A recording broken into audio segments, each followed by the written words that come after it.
कृष्ण ने आज भी हम सबको इस रूप में अवसर दिया। उद्धव ने पूछना शुरू किया, हे कृष्ण, सबसे पहले मुझे यह बताओ कि सच्चा मित्र कौन है? कृष्ण ने कहा, सच्चा मित्र वह है जो जरूरत पड़ने पर मित्र की बिना मांगे मदद करे। उद्धव ने कहा, कृष्ण, आप पांडवों के आत्मीय प्रिय मित्र थे।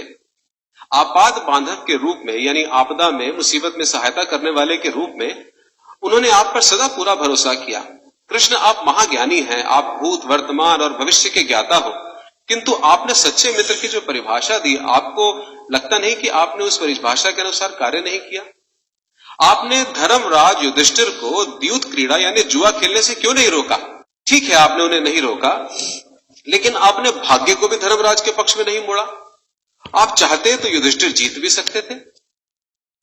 उसके बाद जब उन्होंने अपने भाइयों को दांव पर लगाना शुरू किया, तब तो आप सभा कक्ष में आ सकते थे। आपने वो भी नहीं किया। उसके बाद जब दुर्योधन ने पांडवों को सदैव अच्छी किस्मत वाला बताते हुए द्रौपदी को दांव पर लगाने को प्रेरित किया और जीतने पर सारा कुछ वापस कर देने का लालच किया, कम से कम तब तो आप हस्तक्षेप कर सकते थे। अपनी दिव्य शक्ति के द्वारा आप पासे धर्मराज के पक्ष में मोड़ देते। इसके स्थान पर आपने तब हस्तक्षेप किया जब द्रौपदी लगभग अपना शील खो रही थी। तब आपने उसे वस्त्र देकर द्रौपदी के शील को बचाने का दावा किया।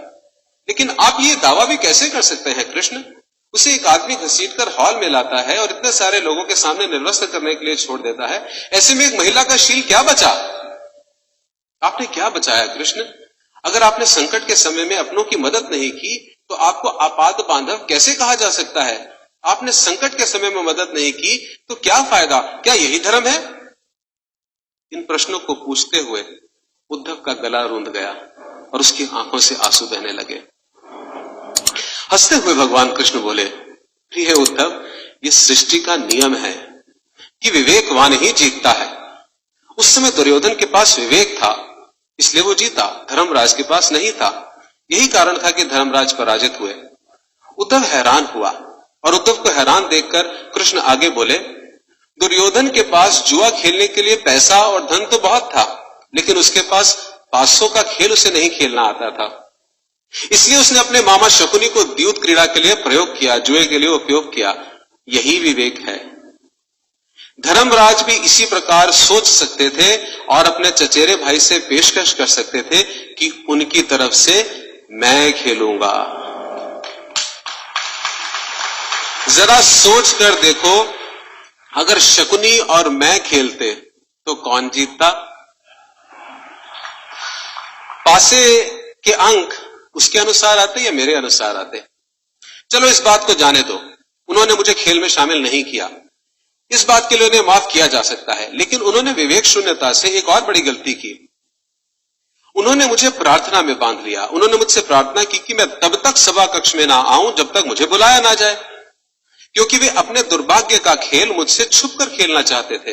वे नहीं चाहते थे कि मुझे पता चले कि वो जुआ खेल रहे हैं। इस प्रकार उन्होंने मुझे अपनी प्रार्थना में बांध लिया। मुझे सभा कक्ष में जाने की अनुमति नहीं थी। इसके बाद भी मैं कक्ष के बाहर खड़ा हुआ इंतजार कर रहा था कि कब कोई मुझे बुलाए और मैं अंदर जाऊं। भीम, अर्जुन, नकुल, सहदेव सब मुझे भूल गए और केवल अपने भाग्य को और दुर्योधन को कोसते रहे। अपने भाई के आदेश पर जब दुशासन द्रौपदी के बाल पकड़कर घसीटता हुआ सभा कक्ष में लाया, वो भी अपने सामर्थ्य के अनुसार जूझती रही। उसने भी मुझे याद नहीं किया। उसकी बुद्धि तब जागृत हुई जब दुशासन ने उसे निर्वस्त्र करना प्रारंभ किया। तब उसने स्वयं पर निर्भरता त्याग कर, छोड़कर हरि हरि अभयम कृष्ण की गुहार लगाई। तब और जैसे ही मुझे पुकारा गया, मैं अविलंब वहां पहुंच गया।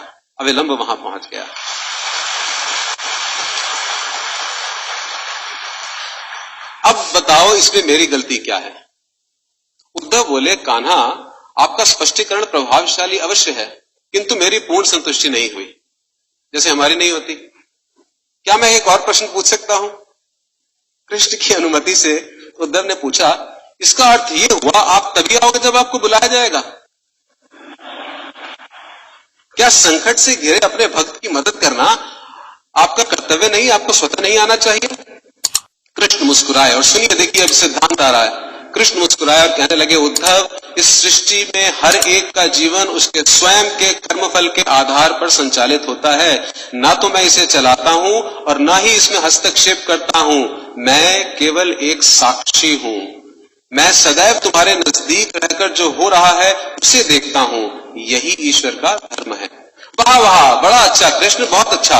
इसका अर्थ यह हुआ कि आप हमारे नजदीक खड़े होकर हमारे सभी दुष्कर्मों का निरीक्षण करते रहेंगे, हम पाप पे पाप करते रहेंगे और आप हमें देखते रहेंगे।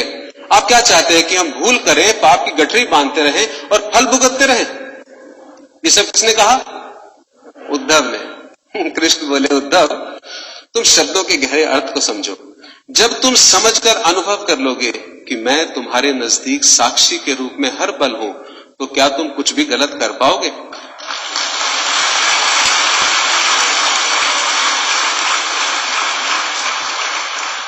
जब तुम ये भूल जाते हो और ये समझने लग जाते हो कि तुम मुझसे छुपकर कुछ भी कर सकते हो, तभी मुसीबत में फंसते हो।